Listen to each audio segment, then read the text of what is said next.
He's in my life. It's not the same way you are, but he is. You have to forgive me. You have to forgive me. Carrie Bradshaw is diabolical, and there is really no greater example of her diabolical ass behavior than how she did Aidan Shaw. And let me be clear right out the gate, I am not team Aidan in the sense that I was rooting for Carrie and Aidan to be together. No, not at all.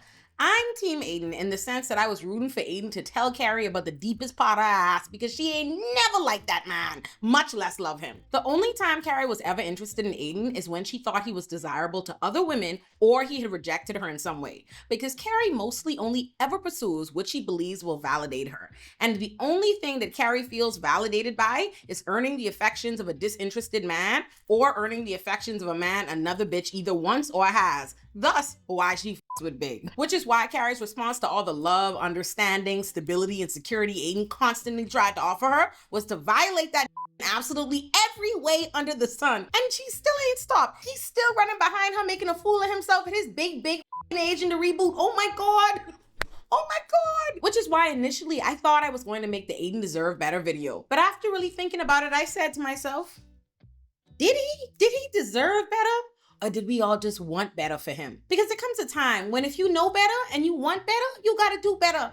And Aidan damn sure knew better, because listen, Carrie is a diabolical bitch and she did Aidan wrong, yes she did. But fool me once, shame on you. Make a fool of me twice with the same you've been cheating on me with from time, and well, Aidan, I am afraid to say, you played your self. Like that gal have you for a poppy show. It just would not be right for me to live in this world where we stay dragging women for allowing men to make a fool out of them without holding Aidan desperate to be with this goofy bitch Shaw accountable as well. Aidan's entire relationship with Carrie is a testament to what happens when you ignore your own boundaries, deal breakers, and every red flag under the sun to be with someone who is so clearly not right for you. And again, Aidan is my boy, so I am not dragging him from a place of hate. I am dragging him because he's a cautionary tale about what happens when you refuse to choose yourself. So, without further ado, here is how Aidan played himself. Carrie meets Aidan because her gay bestie Stanford, who, like Charlotte's gay bestie Anthony that they had no business trying to pair together, were done relentlessly dirty by the Sex and the City writers' room who think that gay men are nothing more but the occasional accessory to white women who are homophobic as but that is a conversation for another day. But Carrie meets Aidan because Stanford begged her to go down with him to the furniture store of a furniture designer who he wants to check out, and it happens to be a cute single straight guy, Aidan. So Carrie said yeah, because he knows she's a bird. And when Carrie goes to the store, Aidan's dog Pete runs over to Carrie because, like Aidan, Pete is also a poor judge of character. So Aidan takes this opportunity to start flirting with Carrie. And I think it's also worth emphasizing that the only reason Carrie is even interested in Aidan out the gate is because Stanford already let her know that all the bitches was on his dick. And once she was in the store, she could see all the bitches on him. And you know Carrie, she like hype. And Carrie is a walking red flag the moment she meets Aidan, because the first thing this bitch does is lie to him. She lies to Aidan by telling him she's a furniture designer so she could get a discount on one of his chairs, because Carrie is consistently willing to change and misrepresent herself if she thinks it'll get her further with a man. And it works. Aidan sells her the chair at a discounted rate and asks her on a date. And on that date, Aidan doesn't just learn that Carrie lied about being a furniture designer, he also learns that she's a smoker. And Aidan didn't care about her not being a furniture designer, but he did care about her being a smoker. This goes as far as to tell her he can't kiss her because her mouth smells like cigarette, and he can't date her because he can't be with a smoker. It's an absolute deal breaker for him. And let me tell y'all something right now. Aidan is my boy and all, but the way that would have been the last time I ever talked to that man. Imagine you lean in to kiss a man, he'd be like, oh my God, I get dead. What's that smell? Oh my God, that's not your mouth smell like that. Oh, not the cigarettes. Listen, he is entitled not to date smokers, and Carrie is entitled to smoke and not be into who find her smoking repulsive. But what everybody needs to understand about Carrie is that she only likes who don't like her. That's her thing. Carrie lives to change herself for a man in a relationship. She actually sees it as a necessary requirement. The only thing that turns Carrie off faster than a man who likes her is a man who tries to accommodate and adapt for her. Which is why, instead of this rejection turning Carrie off, it's actually one of the very few times in Carrie and Aidan's relationship that she's gonna be into him at all. So she decides to give up smoking for a judgy she had one date with, but that's short-lived because the next day, Carrie starts fiending for a cigarette so bad, my girl says, got a blast, and takes off running from the table so she could go smoke in peace. My girl was so frantic, she must leave her jacket and she dropped the one little cigarette she had on the ground, and Aidan catch her right outside trying to pick up and smoke that dirty cigarette. And here is the beginning of Aidan compromising his values and boundaries to be with Carrie. Despite him telling us adamantly that he can't be with no smoking gal, quick as that, he say, you know what, never mind. I won't be with you, so it's fine. And that's the moment that Aidan becomes likable to us as the audience. That's when he starts to seem like real amenable to her. But that's exactly when he starts becoming undesirable to Carrie, who begins looking for any and every reason to complain about this man. First, she didn't like that he wasn't rushing to dick her down. Mind you, this a gal who was accustomed to like Big only wanting to in secret and take it to the back of obscure Chinese restaurants where nobody know him. But she gets with Aidan, a who actually wants to get to know her and build a relationship with her before he rushed her into bed. And my girl hated it, running around New York City complaining to her bitches that this man ain't But of course, she goes and pressures Aidan, and Aidan told her he wasn't trying to rush things because he was serious about her, to which Carrie replied, yeah, that's real nice and all, but So, Aidan, of course, gives her some dick, only for her to start acting fugazi 2 seconds later, because Carrie not shit. Carrie starts complaining that her relationship with Aidan is too stable and secure because this man is actually showing up for her, being clear about his feelings for her and his desire to be with her. This is one of the moments that it becomes incredibly clear that Carrie is an ungrateful, goofy bitch who don't deserve nice things. When this 30-something-year-old bitch who been getting raggy by who don't want her for years now fixes her mouth to say the relationship with Aidan is missing the zazazoo because Carrie thinks butterflies is the same thing as the sinking pit in your stomach you feel when you realize a man does not with you. And that's what she wanna feel. Aidan literally asks this bitch to meet his parents. She basically lets us all know she has no intention to go into distance with him because this bitch tells him she don't wanna meet his parents because what if they love her and they break up? In other words, you won't want your parents meet me, baby. You could be shame on I bounce. Then she tops it off by telling him she wants to hear from him and see him less so she could miss him. And if Aidan was a real he would have seen that Carrie was a bullshitter flim-flammer right there and dumped her ass. But alas. There's an episode of How I Met Your Mother where Ted refers to himself as being on the leash for a sales pharmaceutical rep played by Carrie Underwood's trifling ass who don't want him, whilst the woman who he wasn't interested in was on his leash, and Carrie Underwood was on another leash who ain't want her. I'm really into you. I just can't be with you right now. Huh? Huh? Ted, right now is the classic on the hook catchphrase. Right now paints a picture of some sort of magical future time when everything will work out, but the truth is, that will never happen. And that, my friends, is precisely the situation in Sex and the City. Because Carrie's on Big's leash, Aidan's on Carrie's leash, meanwhile, Big is on any brunette who ain't Carrie's leash. But here's what pisses me off.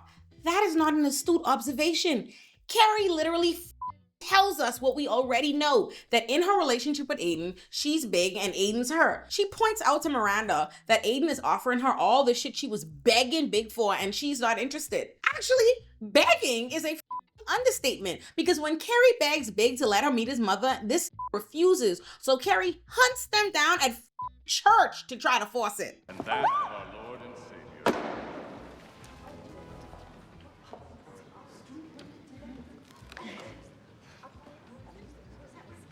So Aidan starts giving Carrie the space she demanded. He stops calling this bitch or taking her calls. It's only that her anxiety starts worrying that he's not interested in her anymore that she decides now she want to go meet his parents. Lord. And while poor Aidan thinks that this is the beginning of a serious long-term commitment, it's not long after that that Carrie starts Big all around the city. All it took was for Carrie to see Big and his wife at a furniture event she was at with Aidan to ignite their bullshit. Carrie got a man who f***s with her the long way, but she starts sneaking out to Big, who not only never claimed her or gave a shit about her when they were together, has now relegated her to mistress, and she just jumps headfirst into this affair, just being balls deep in being a side bitch. Oh my God. And they get so brazen with their affair that they go from hotels to the same bag Carrie Aidan in all the way into Big and Natasha's marital bed. And while bird-ass Carrie is running around the city Big, laying up smoking the same cigarette she promised to quit with Big, Aidan is at home building furniture for her besties, helping her besties in medical emergencies, waxing her floors and shit, telling her he loves her and planning a life together with her. No one can ever convince me that Carrie was with Aidan for any other reason than leverage in her non-verbal negotiations with Big for commitment. I believe Carrie thought being with Aidan, a man who claimed to love her, would make her more desirable to Big and make Big see in her what Aidan did. Meanwhile, she wasn't at all hype about the fact that Aidan was gonna propose to her. She actually was pregnant, but she hyped to tell Big about it.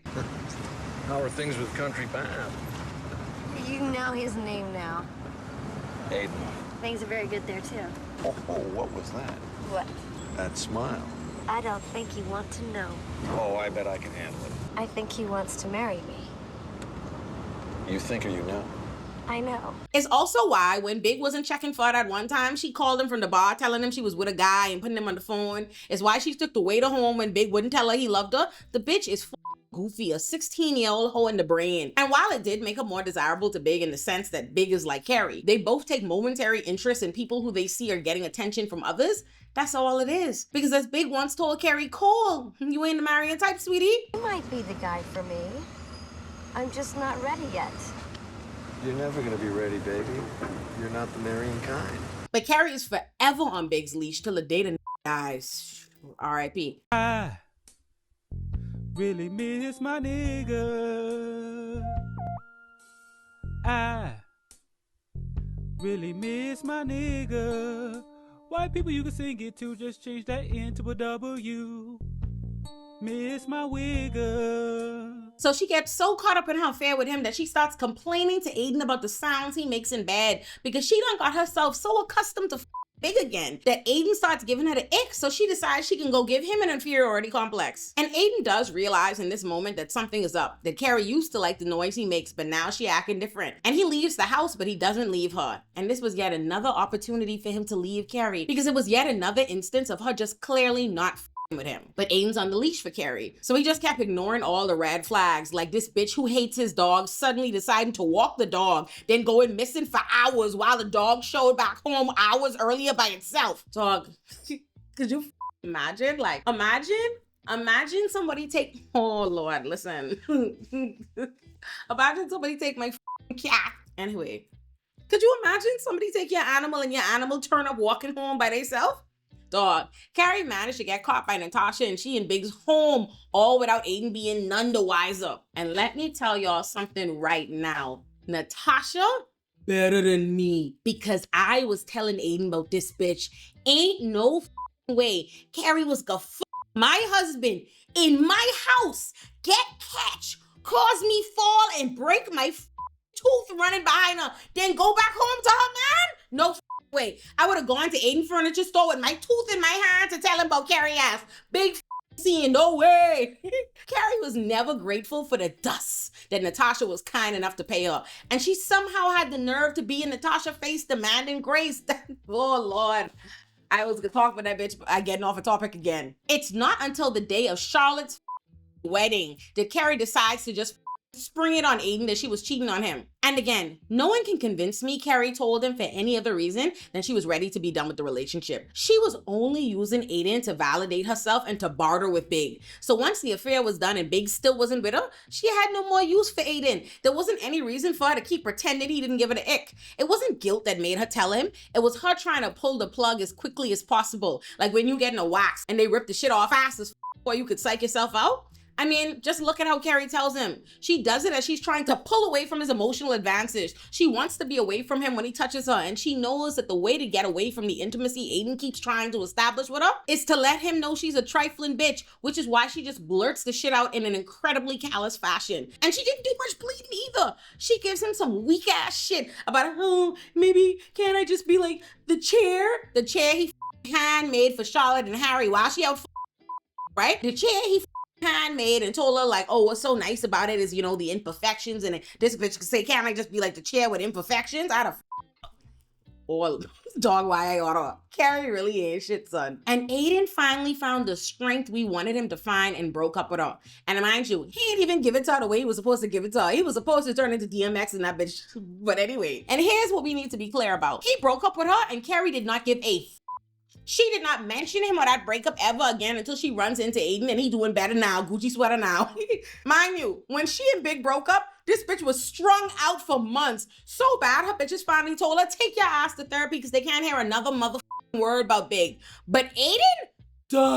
It was crickets till this bitch saw him months later, having changed his aesthetic to combat the inferiority complex Carrie gave him by cheating on him with the final boss of finance pros. And just like when she first saw Aidan at his furniture store being the center of attention and she decided she wanted him, once she saw him at the opening of he and Steve's bar, not only looking slimmer and finer and being the center of attention, but paying her the dust she deserves, it's then and only then that this bitch suddenly become hyperfixated on all she wanted back. When I tell you all, this gal had not mentioned no motherfucking Aidan since the breakup episode, but all of a sudden, she would fix her mouth to not only be an Aidan face, demanding he take her back and perpetrating like she does nothing but miss him. She was giving it up like she has no idea under the sun why this be open to getting back together with her the second she suggested, like, bitch, I know you lying. That, but I lie in bed at night and I think about us and I think about you holding me and... You broke my heart! Carrie. Somehow, Carrie spins herself into the victim and Aidan betrays the boundaries he just set. I was willing to try the friendship thing, but I can't do the relationship thing. I had a nice time tonight. With you, I did. But I want to leave it at that. For this gal to break off running because he stated the obvious, bitch, you cheated on me and broke my heart. But just like that, he gets back together with her, only for Carrie to immediately start playing in this face. Oh my God. Aidan literally didn't get 2 seconds into this relationship remix with Carrie before, as he in the middle of trying to get a morning off, being on the voicemail talking about, hey baby, I'm back in town. Which tells us, by the way, exactly why Carrie even had the time to suddenly be so hyperfixated on Aidan was because Big was out of town. So Aidan is rightfully mad about this. And when he finally works up the nerve to tell this gal he does not feel comfortable with the she was cheating on him with, to be calling her house talking about, oh baby, I in town, and he doesn't want her to see him anymore. Do y'all believe this bitch who just begged and gaslight this man back into this relationship, swearing up and down she's changed, she's different now, the same bitch could tell him, you can't ask me that, he's in my life, I can't cut him off, he's in my life, not like you, but he's in my life. The audacity on that bitch is crazy. I say, well, Jai Rastafari, I know this girl lying. And as if that's not bad enough. Not only is she already refusing to respect his feelings and cut off a man she carried on an affair with to respect the 1,000,000% justified feelings of her partner, despite literally not offering Aidan anything. She is not even considering honoring his one request. She somehow finds the audacity to follow it up with repeated cries of, you have to forgive me, you have to forgive me, you have to forgive me. Can't do that. He's in my life. It's not the same way you are, but he is. You have to forgive me. You have to forgive me. You have to forgive me. You have to forgive me, Aidan. You have to forgive me. You have to forgive me. You have to forgive me. What the fuck you have to forgive her for? What kind of penance has this bitch done? Dog. Aidan allowing this is when he gave Carrie the official green light to play in his face. And play in his face she did. Because I have seen Carrie literally start dating in a asylum, and that wasn't half as wild as Carrie bringing Big to Aidan's cabin. That bitch has the audacity of 1,000 sons. And it's at that point that Aidan should have just walked outside and torched the cabin with the two of them in it, because I know you lying. I cannot express to y'all how mad that shit makes me. I have seen the episode 1,000,000 times, and never do I stop being flabbergasted that this bitch not only was leaving Aidan's cabin to run off to the city and have secret dinners with Big, where she gets jealous about him seeing other people. Not only was she tucking herself away to take Big's phone calls while Aidan in the house, but this bitch gonna go to Aidan like she's so stressed that Big is heartbroken about a bitch. So Aidan needs to let the who is his bitch come to his crib so his bitch could comfort him. The audacity on that bitch is crazy. And then the bitch could fix her mouth to say to Aidan, come on, haven't you ever had a girl break your heart? I don't want him in my house. Come on, haven't you ever had a girl break your... Hell no, man. What the fuck, man? Listen, Carrie, it ain't shit worth a damn. But instead of leaving this woman who is clearly determined to disrespect him and break his spirit, Aidan not only stays with her, he keeps trying to care about this bitch. In fact, he tries to care more because remember, Aidan is on the leash for Carrie. He desperately wants to be validated by the love and acceptance of his dream girl who dogged him out for the picture of toxic masculinity. So the more she plays in his face, the more she pulls away, the tighter he holds on to her. But Carrie don't want him, so there is no good deed that Carrie can appreciate. During their first run, Aidan decides to fix Carrie's flaws for her. How does she reward him? She feels crowded and runs out and cheats. Carrie's computer stops working and she loses all her documents because she's a goofy bitch who don't back up her files. Aidan decides to buy her a brand new computer. This bitch goes the f off. Aidan asks her to marry him. The bitch breaks out in hives. Carrie's inability to appreciate Aidan whilst worshiping the ground Big walks on is so crazy that Aidan was both financially well off enough and loved her enough to not just buy her apartment for her, but to also buy the apartment next door.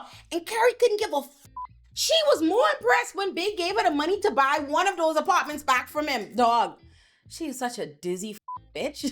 All Carrie knows how to do is play an Aidan face. She accepted this man's marriage proposal only to start wearing the ring around her neck because she didn't like people knowing she was engaged because she knows she wasn't on Aidan's run. And when Aidan finally decides to ask her, why is this ring on your neck? This bitch could look him dead in the face and say, oh, it's closer to my heart this way. I'd have sent Carrie to meet the moon. And remember, I say, the further she pulls away, the more Aidan tries to suffocate her into commitment. Even after agreeing to give her some time because she's not ready to get married yet, Aidan starts pressuring her to get married immediately because he otherwise doesn't feel secure in his relationship. Because the last time he felt secure in his relationship, this bitch was running around Manhattan popping pussy for Big, and she still refused to cut him off and dropping what she doing to tend to his feelings at a moment's notice, even if it hurts Aidan. So Aidan finally loses it and breaks up with her. Finally.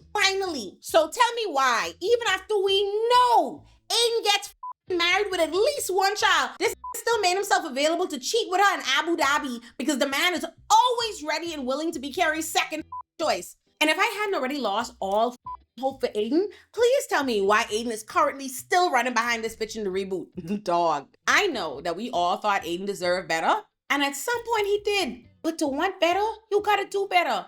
And eventually, Aidan just allowed Carrie to drag himself right down to her level. To all my longtime fans who love my cat Raheem, and I think some of y'all even love Raheem more than me, child, but to all of y'all, you can finally get your own Raheem plushie. I partnered with U2s to do a limited drop, so you have until March 11th to get your own. They are so cute, and honestly, they're actually really fucking big. A nice good old big Raheem head. They're so cute. Get your own, and when you do, please tag me when you get yours. The Illuminativerse is huge and always expanding, so let me tell you where to find everything. Subscribe to my main channel, Illuminati, to find my Illuminati productions, which are my long-form video essays, my deep dives, and where you can find O Squared, which are basically my State of the Unions, for lack of a better term. You can also join the main channel, Illuminati, to get access to my exclusive show, Olay and Chill, and my backlog of content like Iconic and Illuminati joints are all on the main channel. Subscribe to Illuminati Pop for all my TV and movie takes, reviews, and breakdowns. We have all the fun over there, and we also have a Patreon for Illuminati Pop where you can get all the videos uncensored. Subscribe to Olay and Friends for my podcast, Olay and Friends. Subscribe to Illuminati Bites if you want my takes but don't have an hour plus to spend. And last but not least, subscribe to my Substack Illuminati for all my writing.